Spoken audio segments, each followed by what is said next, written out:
On has entered the trail super shoe arena. We have the Cloudultra Pro today, and we have a lot to talk about. Before we do, just want to let everyone know that these shoes were provided to us by On and Running Warehouse, but we're under no financial obligation to say whether we like a product or not, because we want to keep these reviews authentic and beneficial for you. No one will get to preview or watch this footage before it gets published to YouTube. On was so generous enough to send us these shoes quite a bit before the release date. So if you're watching this review, now I'm second guessing the date that I just told you was coming out. But if you're watching this review, it's being published on release day for the shoe. So happy Cloudultra Pro Day. Hope they're not sold out. Finn, how are you doing? I guess at the time this will publish, Twisted Fork will have already happened, but we're recording a week before the race. Wow, so this is like a little time capsule. Yeah, I was telling you offline that this is a hectic but exciting time for us. I'm a soon-to-be race director, and I certainly have some anxiety, but getting through that by over-preparing, over-planning for this thing. And unusual mileage for testing just because of what I've had to do the past couple of weeks, but this is definitely a shoe that I was telling you offline. Really looking forward to talking about today. What are you going to use for a starting gun? Oh, gosh. So we actually have an MC for the event, a guy named Brian Robbins, and I have told him to surprise us on race day with how we kick off the race. Like, I'm obviously at Western States. Is it Cody Lynn's dad? He shoots the gun, and that's how things begin. I want to start some tradition at Twisted Fork. I don't know what it's going to be because I've outsourced that. But you should do some, like, Civil War cannon that like takes 30 minutes to load and light, and then like maybe it goes off, maybe not. Well, dude, here's the issue, and again, I don't want to sidetrack this, but is Twisted Fork the only trail race out there that begins indoors? It begins indoors? It begins indoors. It begins on the turf field inside the Basin Rec field house in Park City, Utah. We literally open up a gate that people go through. Yeah. That's cool. I've never heard of that. So probably couldn't do a cannon. Indoor cannon just blowing holes through the rec room. Unless it was like confetti. I don't know. And we all are like completely deaf. Well, I mean, the pirates survived blowing off cannons in their ships. So, I mean, we could do a cannon inside. You will think tank this a little bit more. We got a whole week. Yeah. Let's roll into some shoe stats for the On Cloudultra Pro. This is coming in at $260. My pair in a US size 10 came in at 9.9 ounces or 283 grams. Stack height is 32 millimeters in the forefoot, 38 millimeters in the heel, making for a 6 millimeter drop. The upper is a new, I guess, mesh technology that's what On's calling it. It's called Leno Weave. I don't know what the Leno part is, but anyways, it's cool. It's super there's like in one Jay direction Leno weave. The Jay Leno weave, yeah, it's just got like it's like chinned up or something. If you think of it as a grid, in one direction the fibers are very thin, and then in the other direction they are varying thicknesses depending on where you are in the shoe. I was gonna say on the sides around the midfoot, and I'll try and pan closer to it. It reminded me of like those corn husk dolls that you would make in elementary school. But I'm now realizing, Finn, did you ever make a corn husk doll? I didn't, but I understand the reference. I've seen this in the field. Okay, because I was talking to my wife, who actually was in like Australia during elementary school times. Oh my gosh! And then one of our builders who's at the house right now is doing a window project for us. He was from the East Coast. Neither of them had heard of corn husk dolls. I went to school in California and like, missions and stuff. Like it's like how California got some people, and it's just like one of the things you do on the field trips to like the missions. And then I was like, man, no one's heard of a corn husk doll. But I'm sure there's someone out there who will understand what I'm talking about. Under 3 comments on this episode related to corn husk dolls. Come on, California fans. We know you made a corn husk doll in your day, and that the midfoot of this upper looks like it. Very lightweight, very breathable, non-stretch, quick draining. What else? There's a TPU overlay for the toe cap. It's pretty soft though. There's actually very minimal overlay for the shoe. The way that the upper gets structure or more support in some areas is by tightening up the mesh, like down towards the bottom. There is, TPU overlay to make up the laces. The tongue is, I wrote down strategically padded because there's like just a couple spots of thin padding where On believes it's needed. There's a little elastic lace strap. The tongue is gusseted pretty classically right at the midfoot. The ankle collar and heel collar is kind of mediumly padded, pretty low cut heel collar, which I'm sure you've noticed. We'll talk about the fit of it in a sec. Kind of a medium stiffness heel cup. There's no dedicated heel counter, but just some starchy thick material. Oh, last bit about the upper is these amazing laces. These are perhaps the most ribbed laces for your pleasure that I've ever seen in a shoe. And I will say, no complaints with them. They kept me locked in. Yep. Midsole, this is fun. It is a 2-piece Helion HF midsole, which is their PIBA super foam. So this is what you see in their road super shoes, and this is the first time that On has brought it to the trail. 2 different PIBA layers, and to my knowledge, they are the same durometer. They're just 2 different volumes, so it's not a 50-50 split. It's like the top layer right under your foot is probably more like 70 to 80% of the volume of PIBA, and then there's a nylon plate, not carbon. We'll definitely discuss that decision more. And then underneath the nylon plate is a thinner layer of the Helion HF PIBA foam, and then we got the outsole. It's kind of moderately rockered in the forefoot and the heel. We do still have some On classic like pods, but as we've seen, I think in one of the other trail shoes that we did, no, maybe have we ever seen square holes? I know that the Cloud Surfer Trail was like oval and they were diagonal like this, but maybe this is just the progression. But anyways, they do serve a purpose.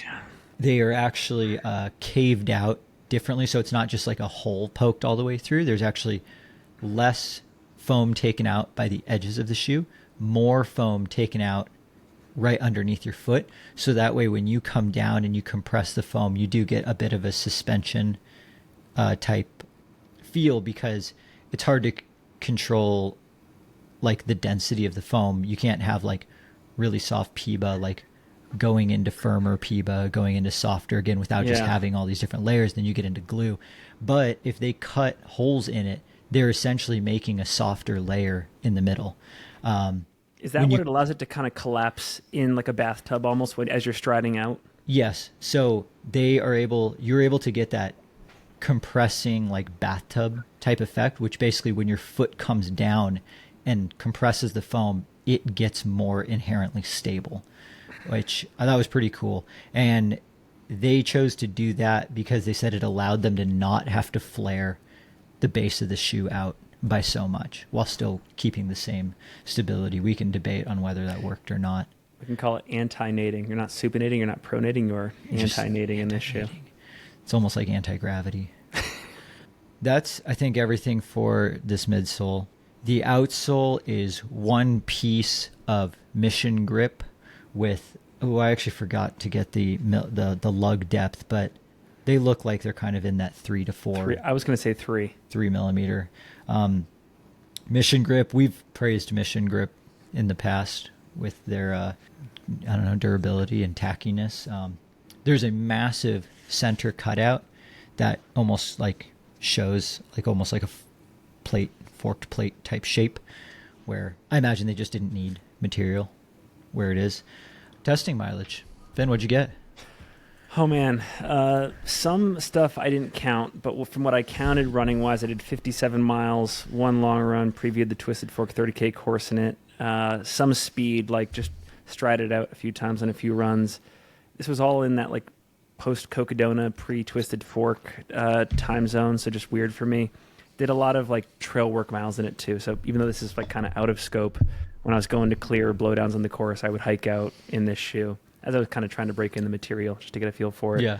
So I do think hiking in these trail super shoes is interesting from a testing standpoint, because it's not normally something you would think that the shoe is for. Like, I'm definitely not going to recommend this as a hiking shoe, but there are definitely a lot of trail races where you might do some hiking in, or you end up blowing up in the shoe and you end up walking like 20 miles. So it's like, blow up in. how is this trail super shoe for hiking? You know, I think that's something that will be interesting to dive into. I actually ended up logging. I was telling you offline as I was adding it up. I was like, I think I ran a pretty good amount, and this was fascinating. So I ran 114 miles in this shoe with 20,500 feet of gain, and I guess equal amounts loss. Only 20 and a half hours of time on feet, which is like one of the faster just time periods that I've ever covered 115 miles. Dude, you're ready to race. You're just fit. You're just really fit. Dude, am I fast right now? You're fast. Snap. You are fast. So, I mean, with that being said, I did do a bunch of workouts in this shoe, but I also did a bunch of recovery runs, some slower long runs, and a handful of hikes with my son where we're just walking. So all that taken into account and still have my average pace be not that slow, I was shocked by that. So 115 miles. Longest run I did was I did 2 runs right at 3 hours and about 3 other runs between 2 and 2.5 hours. So, and I did a whole bunch of harder workouts, both uphill and downhill and some flat. So I took it through everything. The only thing that I didn't get to do was run on like anything wet. Like, it was dry and dusty this whole time. Like, I had to spray these down with a hose before the review because it was like pig pen just touching the shoes. There's just like a cloud of dust looming over me. But yeah, I enjoyed a lot of the running that I did in this, hence the handful of extra miles. Let's talk about the upper and the fit of this shoe. I guess starting off, what did you think of the sizing? I think it's overall, I think it's a great fit. I think it's true to size. You were talking earlier about, again, what are you calling this weave? The corn husk? The corn husk.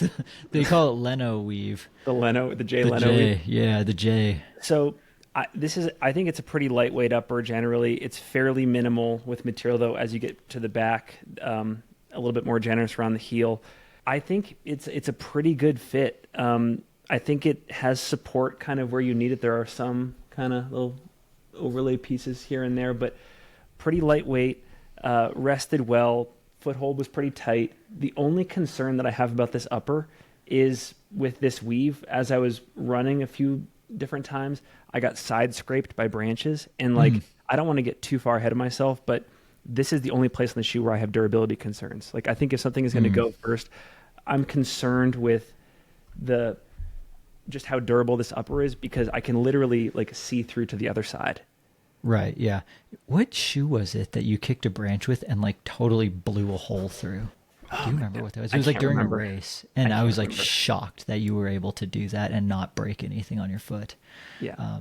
Anyways, but yes, this shoe upper is extremely lightweight. For the running that I did, which was mostly non-technical, but a lot of vert, lockdown, fantastic. Like, I have no notes from a lockdown standpoint. Very breathable, so awesome in hot weather. The caveat of that is like the fine dust does get in the shoes. So like your socks get really dirty, your feet get really dirty, but I'm absolutely willing to take that for the increased breathability and increased drainage. While I didn't get to soak these shoes during any of my runs, I did spray these down. We're coming up on like just over an hour ago. And then I left them outside. Like, I got them fully soaked. Like, I sprayed them with the hose. And then I left them outside to dry in the shade for like 30 minutes before hopping on. The upper, aside from the heel cup, everything else completely dry already. So I was impressed by how well that this material did not retain water. So I have a hunch that from a draining standpoint, also going to be excellent. I liked the shape and the volume. I would categorize this as like a very medium fitting shoe from like a width standpoint. Like, I don't think this toe box is particularly like wide. It's round, which is nice, but I feel like even from like a volume standpoint, like I feel like the Nike Ultrafly is wider. Seemed similar maybe to Tecton X3 from a roundness standpoint. Yep. But yeah, again, like just like, I don't know. I don't have many notes for this upper. I didn't have any durability problems. I didn't scrape it on anything, but like I do have 20 hours of like it bending and stuff. And like the fine dust can sometimes get into the material and start to like sandpaper it away. There's no fraying or anything on any of the like high wear points. So after 115 miles, I'm now starting to feel pretty confident in this upper's ability to not explode. So stoked about that. I did, as I was just waiting to put review miles in this shoe, because I think we were backed up a little bit. I wore this shoe barefoot to the grocery store a few times just because it was so, like, this foam was so fun to rest the foot on, like just to walk around in. Like it was like a great sensation. And just to bring it to the upper, like out of the box, this upper is ready to do whatever you need in it. There's no real break-in required, so it's flexible in that regard. I just wanted to say that. Very first run I did in the shoe was 3 hours, 17 miles. Yeah.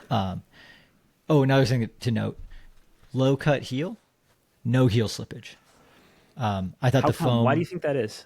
I think it's because of the amount of foam that they put around here. Like there's a pretty generous amount of foam, but it's like in the top third of the collar. And I think also just with the way it's angled, it locked my heel, no problem. I did not have to utilize the very top eyelet either. Like no issues at all there. So yeah, this is one of my favorite uppers, I would say. Let's move on to the kind of the underfoot feel and the ride, because yeah, there's definitely a lot to break down here. One, just like it's a dual layer PIBA, like pretty high stack. You know, the other shoe that comes to mind that is like this is the Hoka Tecton X3, which was also very soft and very bouncy. I got very similar vibes from this shoe. Like, yeah, my perceived feel of this midsole foam was very soft.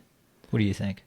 Very soft. And it's interesting. Like, it's a pretty tall shoe, 38 millimeter stack height, and it's pretty narrow through the midfoot here. But like we were saying earlier, like one of the standouts for me is there's a surprising amount of stability here for a self-proclaimed trail super shoe. I'd throw it in the same category of applause in that regard as like the Prodigio Pro and the 005. Yeah, like didn't feel like I was pronating or supinating too much. I think the forked plate, which we can talk about, like I took this in a couple sort of mountain runs where variable terrain, variable paces, variable foot strikes. You know, in other shoes, I'd be tipping quite a bit. I wasn't really tipping in this shoe. And then I thought that the nylon plate was a great call. Like it's definitely less stiff than the carbon plate. Obviously there's the trade-off of propulsion, but I feel like I was getting enough. And I think that like this, it's a pretty long rocker, pretty big rocker. I think that this added like efficiency to it as well. So like maybe the trade-off is a little bit less propulsion than these other super shoes, but you're getting the efficiency and it's just going to work better like the Prodigio Pro and 005 do through multiple paces and like different terrain settings. Yeah, you gain a little bit of ground feel because of the added flexibility of the nylon plate. And like you said, like I think maybe the propulsion that you sacrifice by not having a carbon plate is like what you gain is additional flexibility, which on more technical terrain translates to stability. A little bit more ground feel, which translates to stability. That right there is going to be faster for me than any carbon plate can do. So I applaud On for going the non-carbon route. And not only that, because you can make a nylon plate pretty stiff. This is a pretty flexible one. Like it's got some spring to it, but not much. Like I wanted to, like the Venn diagram of trail super shoes, where we said earlier this year we said there's now a second category of trail super shoe. There's the non-plated trail super shoe. There is the plated. You overlap the circles and you get this. Like, yes, it is plated, but it almost runs like a non-plated one, but higher stack and you actually get a little bit of rock protection because you do have the plate. Would you say that when On is defining what it means to be a trail super shoe, they're leaning more into the efficiency category? I mean, I guess this comes down to the debate of like what makes a trail super shoe. And, you know, I think the answer for most of these brands will be for the race or races that we design the shoe around, it is the shoe that will get you from start to finish the fastest, which is, you know, in turn, like what it helps increase efficiency, I think is still one of the main questions.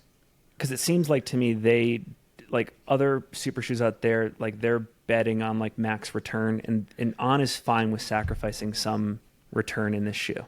Yeah, because I don't think that's not the only component. Like in like road super shoes, that's kind of the only component. It's like maximize energy return and then make it light. For trail, it's like you can't just maximize energy return, then it's too unstable. You can't make it too light because then it's not durable enough. So then it's like you have to combine all of these different ingredients just the right amount. And I really like the cake that On baked here.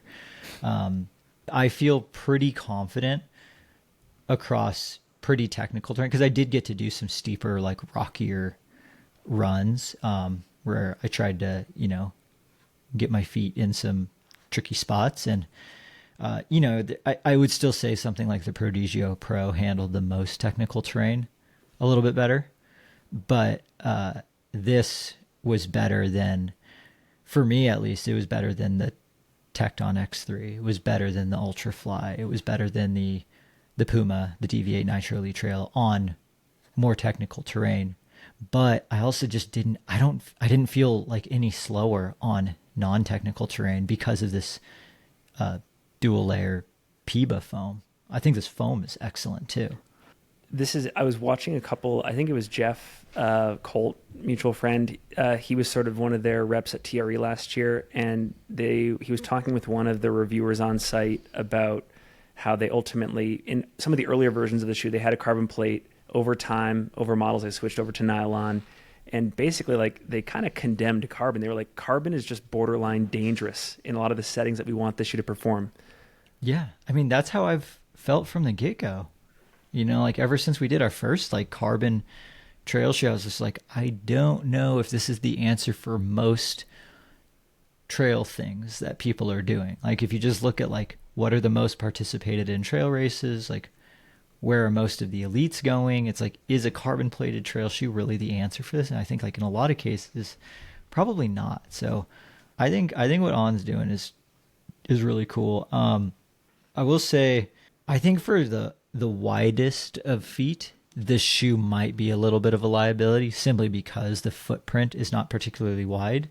Kind of like the Adidas Agravic Speed Ultra. It's like if your foot just like overhangs on the midfoot, like you're going to get tippy because it's like we had said, like it's not the widest base. If you're more of like a moderate width foot, or you've worn many of the other trail super shoes and you want to try something different and like those worked from a fit standpoint for you, like this will also work. One thing that I noticed over the course of my running is like the 4-foot rocker on my shoe is kind of flattening out a little bit because of the extra flexibility and kind of lack of stiffness. Like we're losing some of that rocker profile. And I don't know how much that matters because like most of my running that I do is either up or down. Like I'm not logging a ton of flat miles. Right. But at the same time, I've also run flat on the roads and on the treadmill on this. And like looking strictly at the pace to heart rate data, I'm getting about super trainer numbers. So trail super shoe, also on the roads, I'm calling this about the equivalent of a super trainer. Do you have any concerns about overusage with this shoe? Like, is there a limit on the number of times you'd put the shoe on a weekly basis, or could this kind of go anywhere in your routine? I think one could pretty easily run in this every day. I wouldn't though, because I don't like running in this soft of a platform and like this awesome feeling of a shoe every single day. It's just like, then it just doesn't feel as good if you do that. Like I ran for it for like 9 days straight. And then I even just took 1 day off running in a different shoe and then threw these back on again, and they immediately felt awesome again. So if I were like training, I would wear this shoe for all of my long runs and all of my workouts, and then just like the occasional in between like easy day. But also having gone through a full week of training, like you could run in this every single day, but like that's just not my style. That was my take too, that I was surprised at how it's clearly a shoe designed for race day. The longer, like I think the on reps were saying it's checking both the Western States and the UTMB boxes. But yeah, I wore this on every single run that I did over the last 2 weeks, basically, which wasn't a lot of running, but 3 or 4 times a week, and it didn't alienate me. Totally. You know? So in the Venn diagram of Western States shoes and UTMB shoes, do you think this Cloudultra Pro leans one way or the other? For you personally, what do you think? Oh my gosh.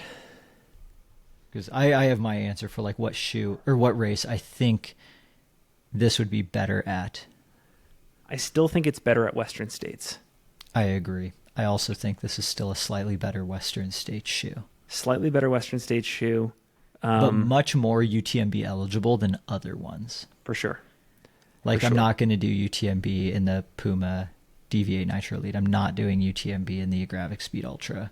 No. But, like, I would definitely throw this on for UTMB if I had to, because I know from a comfort standpoint it's going to be there, and I'm, like, not going to destroy my ankles or anything like that. Also very comfortable. I just love what this shoe did to my stride. Like that. You feel kind of good in it. Like, you feel a little super. For sure. Let's talk about durability, because I've got some interesting things. How are yours holding up after 60 miles?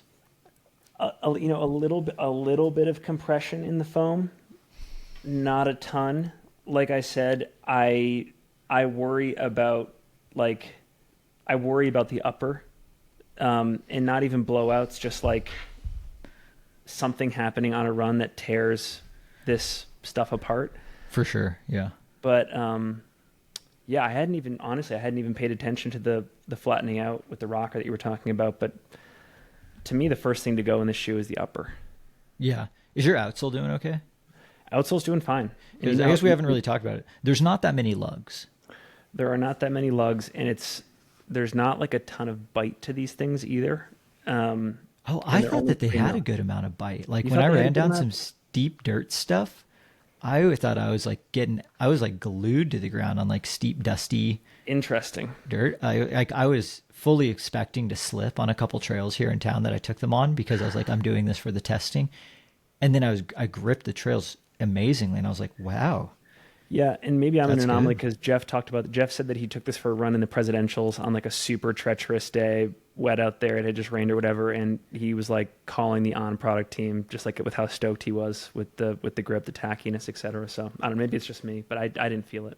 Yeah. And it might just depend on like the exact type of terrain that you're on. Like I was on like dirt that was hard packed, but it was very steep. Yeah. And like this just bit into that dirt just fine. I do have, so I was really curious to see if these lugs would just totally shave off, because there's not that many of them. There's not that much surface area. But then I realized with these two different PIBA layers, okay, it reminded me of the suspension of a mountain bike. I'm going to go slightly into, so mountain bikes actually have two different pieces or two different forms of suspension. The main is like the front, like the fork or the rear shock, like the actual pieces of suspension that are there. The other piece of suspension that often gets overlooked is in the tires. So like as mountain bikes have moved more to tubeless tires, you could run lower PSI. Same with like rock crawlers in cars. You run lower PSI. They're higher volume tires, so we're pretty wide. So what that does is just the tire can then compress a little bit, and that smooths out all of the small bumps a lot. That's kind of how I felt the thinner lower layer of PIBA was. So like I can compress the foam and the lugs all of a sudden go flat with the base of rubber as it goes like basically between there and the plate. And they kind of just like Like when I'm running on the roads, the lugs just kind of recess back up into the shoe instead of just staying there. So then all of a sudden now the base of rubber is what's actually touching the shoe. And I have a hunch that that's what is greatly increasing the durability of these lugs because they're like retractable.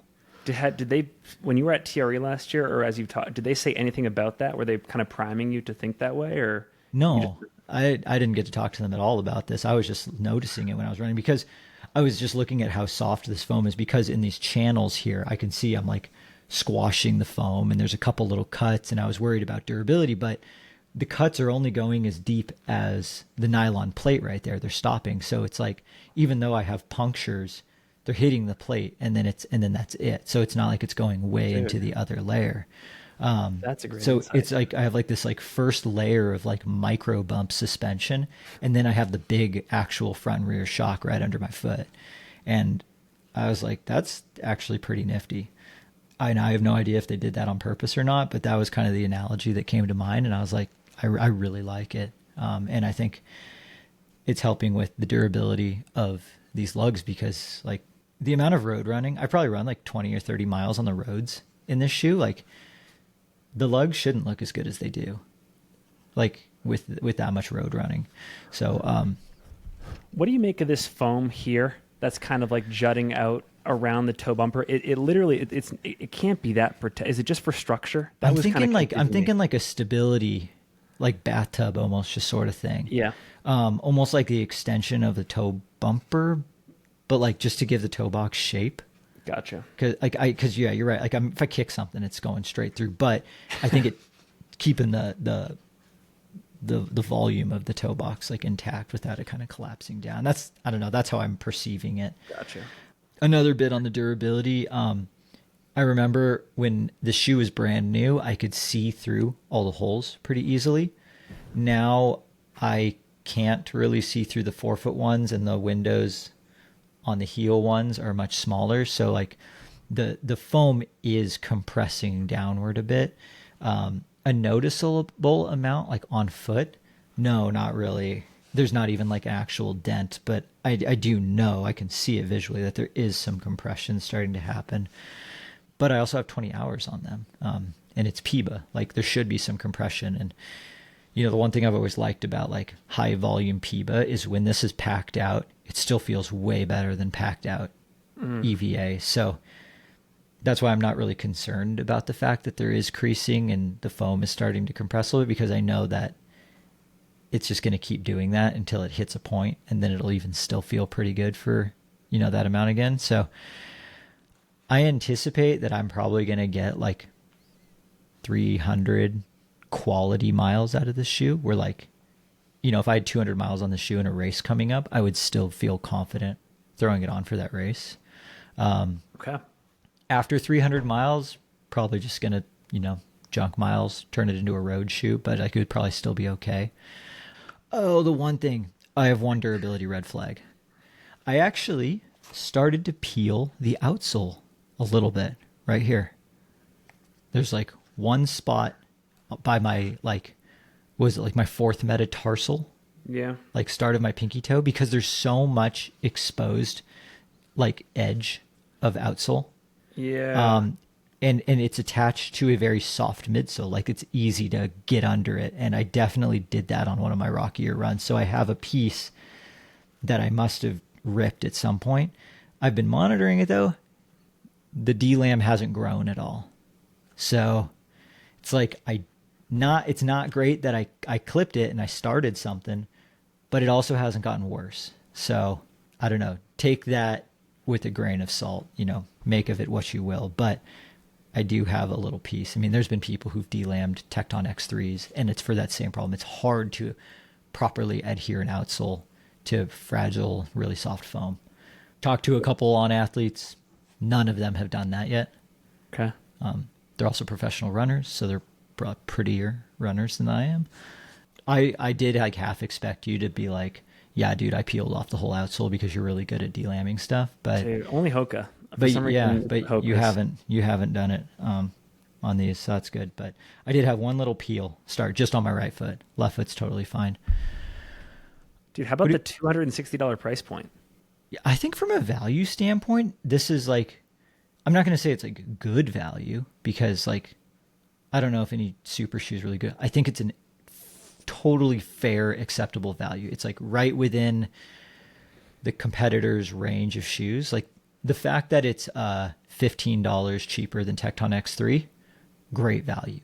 The fact that it's the same price as Nike Ultrafly and Ultra Mont Blanc Carbon, yeah. this is then a great value. $260 for 300 miles of running, not a great value.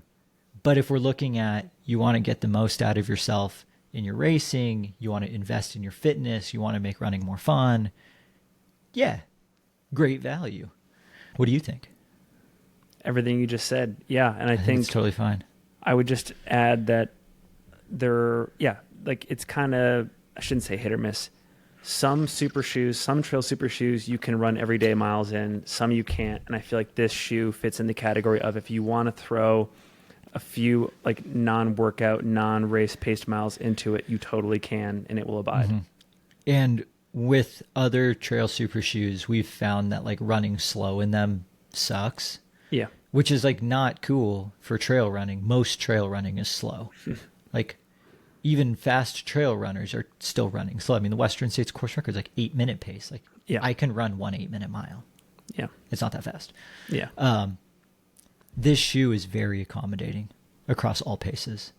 Like I hiked stuff. I jogged it out at like 12-minute pace. And I was like, oh yeah, I can jog at 12-minute pace all day in these shoes. And it actually feels fine. It doesn't feel awkward.